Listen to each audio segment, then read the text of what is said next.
નમસ્કાર વિદ્યાર્થી મિત્રો, આજના આ સમાજ ચેપ્ટર નંબર 1 નો બીજો જે વિડીયો છે એ વિડીયોની અંદર આપ સર્વે વિદ્યાર્થી મિત્રોનું હાર્દિક સ્વાગત કરું છું.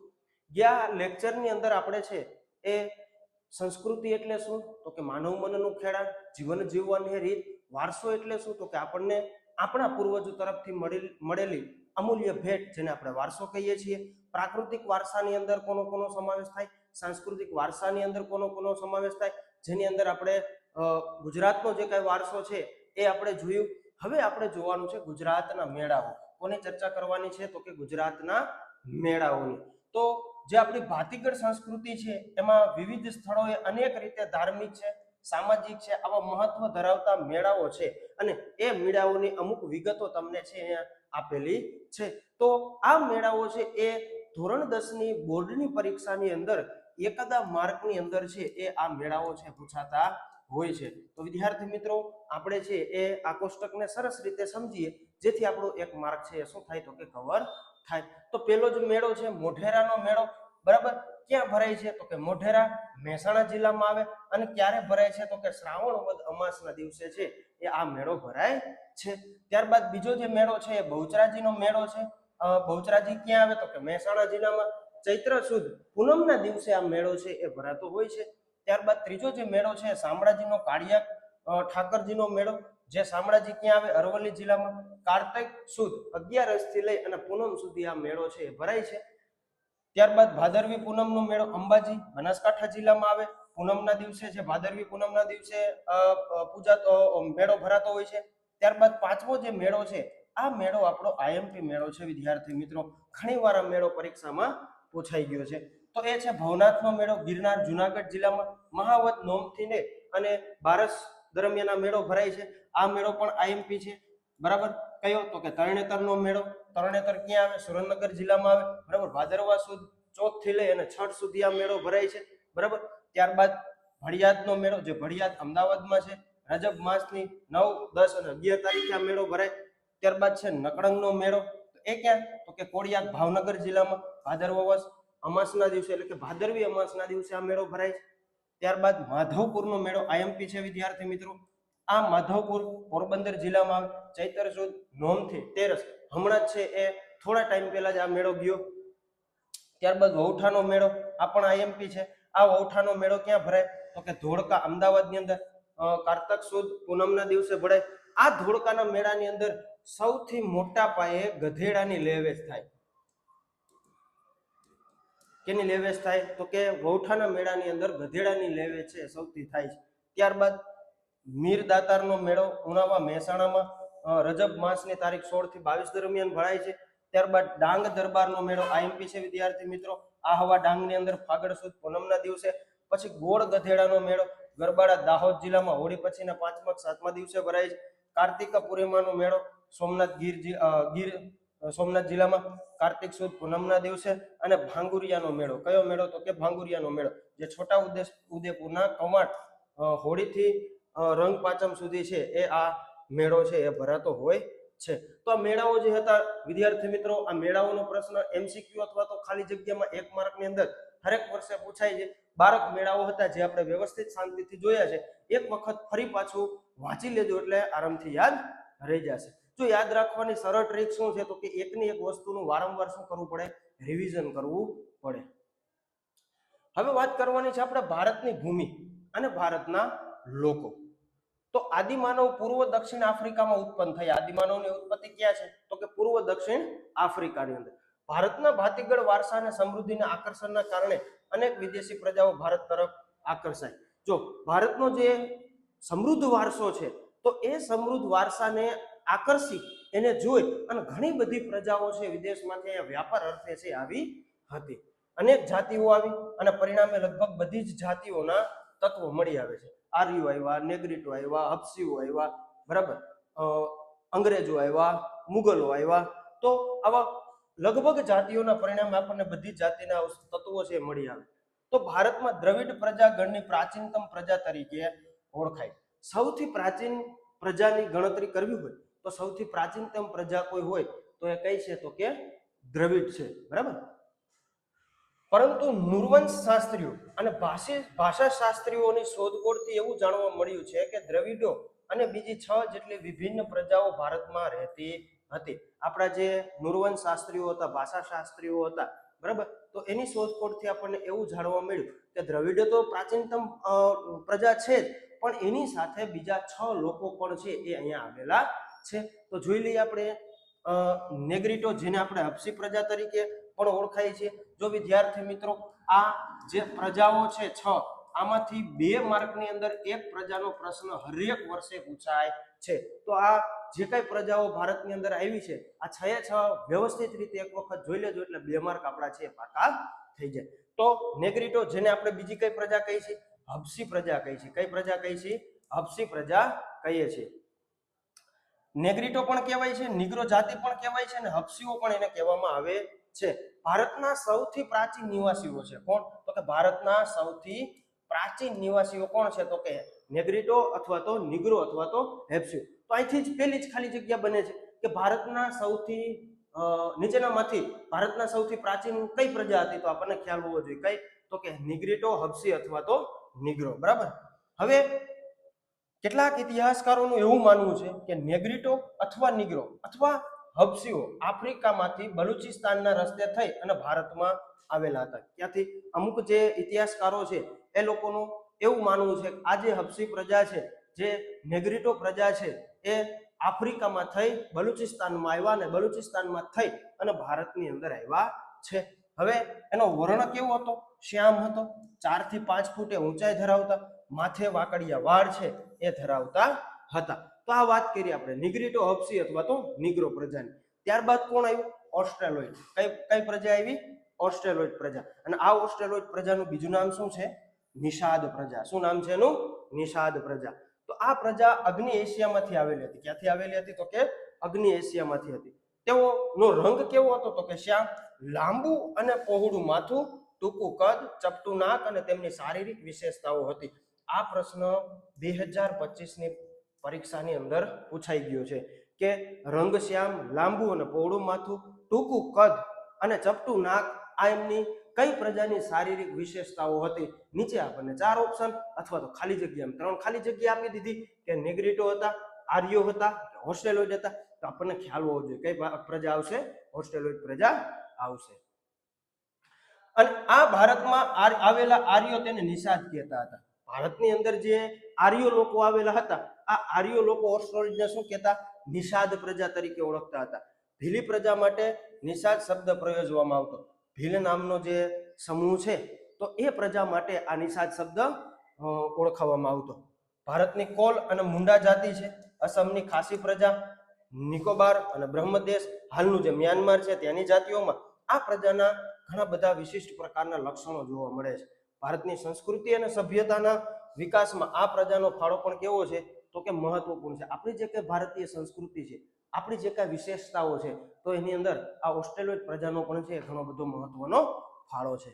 તેઓ માટીના વાસણો બનાવતા. શું કરતા? તો કે માટીના વાસણો બનાવતા, ખેતી કરવી, બરાબર, સુતરાઉ કાપડનું વણાટ કામ છે, આ બધું કરવું, આવા બધા કૌશલ્યો, એટલે કે આવી બધી એની અંદર છે એ કળાઓ રહેલી હતી. અને તેઓ પોતાની ધાર્મિક માન્યતાઓ પણ ધરાવતા હતા. આ ઓસ્ટ્રેલોઇડ પ્રજા છે પોતાની એક વિશિષ્ટ પ્રકારની ધાર્મિક માન્યતાઓ પણ છે શું હતું? તો કે ધરાવતા હતા. ત્યારબાદ ત્રીજી પ્રજા છે આપણે દ્રવિડ લોકો. કઈ? તો કે દ્રવિડ લોકો.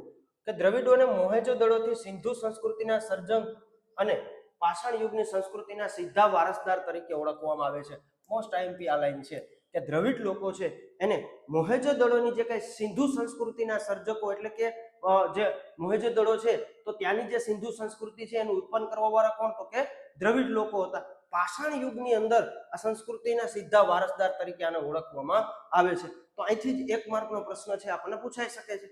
ઉત્તરમાંથી આવી અને વિવિધ ભાષા અને સંસ્કૃતિના લક્ષણો એને ટકાવી રાખ્યા. સમયાંતરે આ દ્રવિડ કહેવાના. અમુક સમય પછી આ લોકો શું કહેવાઈ ગયા? તો કે દ્રવિડ કહેવાના. અને આ દ્રવિડો છે એ માતા રૂપે પાર્વતી અને પિતા રૂપે પરમાત્મા એટલે શિવની પૂજા કરતા હતા. જે દ્રવિડ લોકો છે એ માતા રૂપે કોની? તો કે પાર્વતીની. કોની? તો કે પાર્વતીની. અને પિતા રૂપે છે એ કોની? તો કે શિવની છે એ પૂજા કરતા હતા. દીપ છે, ધૂપ, આરતી, પૂજા કરવાની પરંપરા આપણને કોણે આપેલી? તો કે દ્રવિડોએ આપેલી છે. તો અહીંથી આપણને આવો પણ પ્રશ્ન પૂછાય કે દીપ, ધૂપ અને પૂજા કરવાની પરંપરા આપણને કઈ પ્રજામાંથી મળેલી છે? તો આપણને ખ્યાલ હોવો જોઈએ, દ્રવિડ પ્રજામાંથી આપણને મળેલી છે. આ ઉપરાંત સંસ્કૃતિ, પ્રકૃતિ પૂજા હોય, પશુ પૂજા હોય, આ પણ કોની ભેટ છે? તો કે દ્રવિડ લોકોની જ ભેટ છે.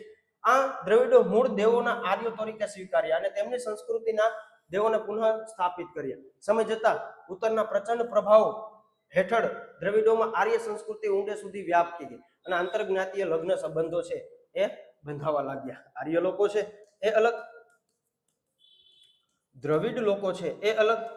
પછી સમય જતા બંનેનું શું થઈ ગયું? તો કે મિશ્રણ થઈ ગયું. પહેલા શું હતું? એકબીજા સાથે કોઈ પણ પ્રકારના સંબંધો બાંધતા નહીં, પણ અમુક સમય પછી બંનેના છે એ હવે સંબંધો છે બંધાવવા માંડ્યા અને આંતરજ્ઞાતીય લગ્ન સંબંધો બંધાણા એ બીજા એક બે થઈ ગયા. બરાબર. દ્રવિડોમાં માતૃમૂલક કુટુંબ પ્રથા પ્રચલિત હતી. દ્રવિડોની અંદર શું હતું? તો કે કુટુંબ પ્રથા હતી, સાથે રહેવાની પ્રથા હતી. અને તેઓ અવકાશી ગ્રહો ક્ષેત્રે પણ ઘણી બધી પ્રકારની કલાઓ છે, કાતવું, વણવું, રંગવું, હોળી તરાપા, આવા ક્ષેત્રોમાં પણ એનું મહત્વનું પ્રદાન જોવા મળે છે. આર્યોના પ્રભુત્વ બાદ તેઓ દક્ષિણ ભારત તરફ ખસતા ગયા અને સ્થિર થયા. ધીમે ધીમે ધીમે ક્યાં ગયા? તો કે દક્ષિણ ભારત તરફ છે એ ખસતા ગયા અને પછી ત્યાં પોતે સ્થિર થઈ ગયા. આજે દક્ષિણ ભારતમાં દ્રવિડ કુળની તમિલ, તેલુગુ, કન્નડ, મલયાલમ આવી ભાષાઓના બોલતા લોકો જોવા મળે છે કે એ ધીમે ધીમે છે ક્યાં થયા? તો કે દક્ષિણ ભારતની અંદર છે એ પોતે સ્થાયી થઈ ગયા. આજે આપણે જો દક્ષિણ ભારતમાં દ્રવિડ કુળની ભાષાઓ જોઈએ તો તમિલ ભાષા બોલતા લોકો છે, તેલુગુ છે, કન્નડ છે, મલયાલમ છે, આવી ભાષાના બોલતા લોકો પણ આપણને છે એ મળી આવ્યા છે. પ્રારંભિક તામિલ સાહિત્ય ઉર્મી અભિવ્યક્તિઓથી ભરેલું છે. તો આ વાત કરીએ આપણે મુખ્ય પ્રજાઓ. અન્ય પ્રજાઓ પણ આવી હતી. બરાબર. જેમાં કઈ કઈ પ્રજાનો સમાવેશ થાય? તો કે મોગલોઇડ પ્રજા છે, અલ્પાઇન છે, ડિનારાઇક છે, આર્મનોઇડ પ્રજાઓ પણ ભારતની અંદર આવી હતી. જોઈ લે આપણે એના વિશે પણ થોડું થોડું. તો મોગલોઇડ પ્રજા જોઈએ તો આ ક્યાંથી? તો કે ઉત્તર પશ્ચિમ ચીનના તિબેટમાં થઈ અને ભારતમાં આવી. મોગલોઇડ પ્રજા છે ઉત્તર પશ્ચિમ ચીનની જે તિબેટ વિસ્તાર છે એ ત્યાંથી છે ધીમે ધીમે ભારત તરફ આવી હતી. ઉત્તરમાં આસામ, સિક્કિમ, ભૂતાન, પૂર્વ બંગાળ, આમાં બધી એને શું કર્યો? તો કે વસવાટ કર્યો, એટલે કે તેઓ રહેતા. અને સમય જતા એનું શું થઈ ગયું? તો કે ભારતીકરણ છે એ થઈ ગયું હતું. હવે આ જે પ્રજા હતા એનો વર્ણ કેવો હતો? તો કે પીળો. ચહેરો એનો ચપટો હતો, ઉપસેલા ગાલ અને બદામી આકારની આંખો, આવા એના શારીરિક લક્ષણો ધરાવતી હતી. કઈ પ્રજા?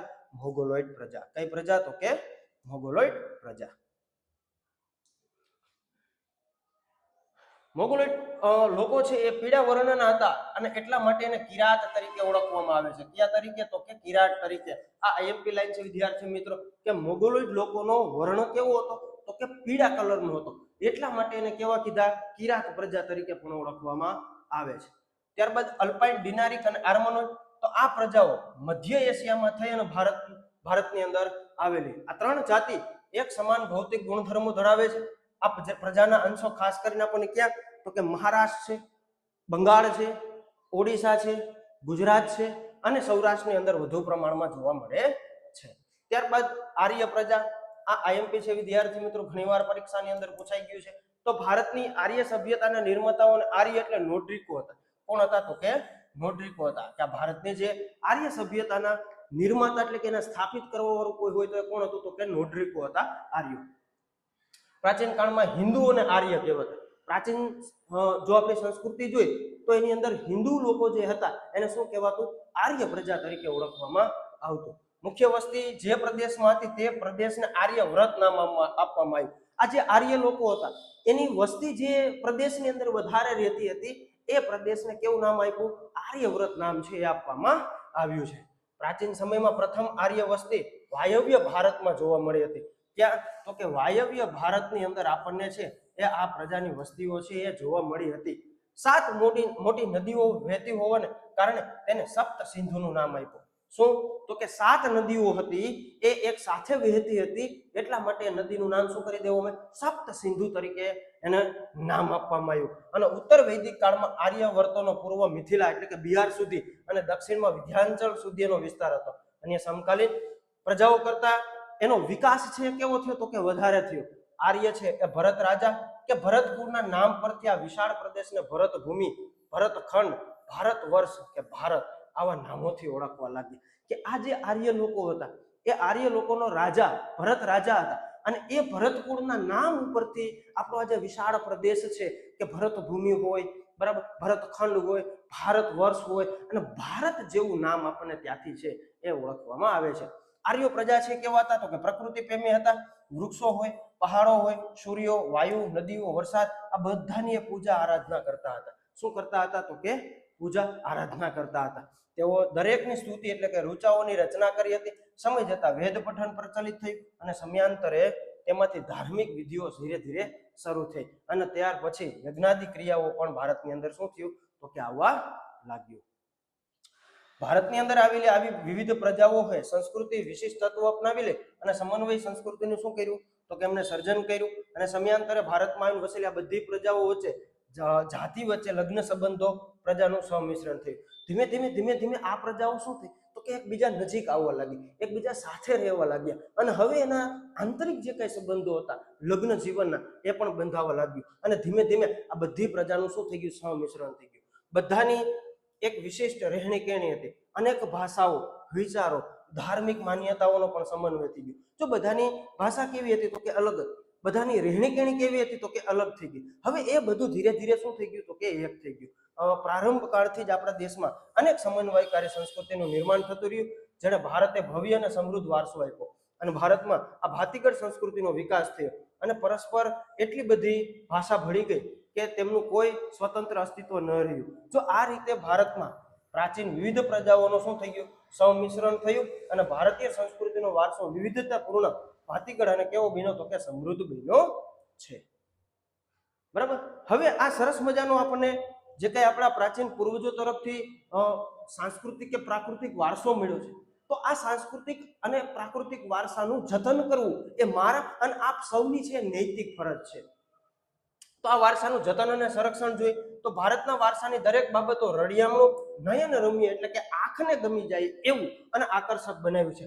ભારતને ગર્વ અપનાવ્યું છે. આ ભવ્ય વારસાને સાચવીને વિશ્વમાં પ્રતિષ્ઠિત ગૌરવ અગ્રીમ સ્થાન છે આપણને પ્રાપ્ત કર્યું છે અને એને સાચવવું એ પ્રત્યેક ભારતની પવિત્ર અને પ્રાથમિક ફરજ છે. કે આવો જો સરસ મજાનો આપણને પ્રાકૃતિક અને સાંસ્કૃતિક વારસો મળ્યો હોય તો એ વારસાનું જતન કરવું, એ વારસાને સંરક્ષણ કરવું અને એ વારસાને સાચવવું એ આપણા સૌની નૈતિક ફરજ છે, પવિત્ર અને પ્રાથમિક ફરજ છે. આપણે આપણા પ્રાચીન ઐતિહાસિક મૂલ્ય અને મહત્વ ધરાવતા વારસાના સ્થળોને કોઈ નુકસાન ન પહોંચાડવું જોઈએ. તેનું જતન કરવા માટે બંધારણીય નાગરિકની મૂળભૂત ફરજો પણ ગણાવી છે કે આપણે આપણું જે આ પ્રાચીન અને ઐતિહાસિક મૂલ્ય છે અને એ મહત્વ ધરાવતા વારસાને આપણે છે એનું જતન કરવું જોઈએ, એને નુકસાન ન પહોંચાડવું જોઈએ. એ માટે આપણા બંધારણની અંદર પણ આ નાગરિકોની મૂળભૂત ફરજો છે એ જણાવેલી છે. જો એ મુજબ ભારતીય બંધારણમાં અનુચ્છેદ 51 ક કયો અનુચ્છેદ કીધો છે 51 ક ની અંદર છે એ આપણને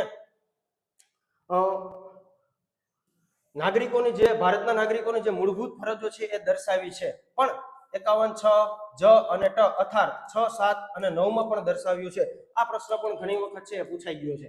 આપણી સમન્વય શું શું બતાવવામાં આવ્યું છે આપણી ફરજો તો કે આપણી સમન્વયથી સંસ્કૃતિ સમૃદ્ધ વારસાનું મૂલ્ય સમજી અને તેની જાળવણી કરવાની ફરજ છે. આપણો જે કાંઈ વારસો છે તો એ વારસાનું મૂલ્ય સમજી અને એની જાળવણી કરવી એ આપણા સૌની ફરજ છે. જંગલો હોય, તળાવો હોય, નદીઓ હોય, વન્ય પશુ પક્ષીઓ સહિત જે કુદરતી પર્યાવરણ છે એનું જતન કરવું, એની અંદર સુધારણા કરવા અને સર્વ જીવો પ્રત્યે છે અનુકંપા રાખવાની ફરજ છે. કે આપણને જે જંગલો મળ્યા છે, જે તળાવો મળ્યા છે, જે વન્ય પશુ પક્ષીઓ મળ્યા છે તો એ બધાનું આપણે સંરક્ષણ કરવું, બધાને આપણે રક્ષણ આપવું અને એને વધારે સુધારણા કરવાના અને બધા જીવો માટે છે દયાભાવ રાખવાની પણ આપણી ફરજ છે. કોઈ જાહેર મિલકતોનું રક્ષણ કરવું અને હિંસા કરવાના ત્યાગ કરવાની ફરજનો સમાવેશ કરવામાં આવ્યો.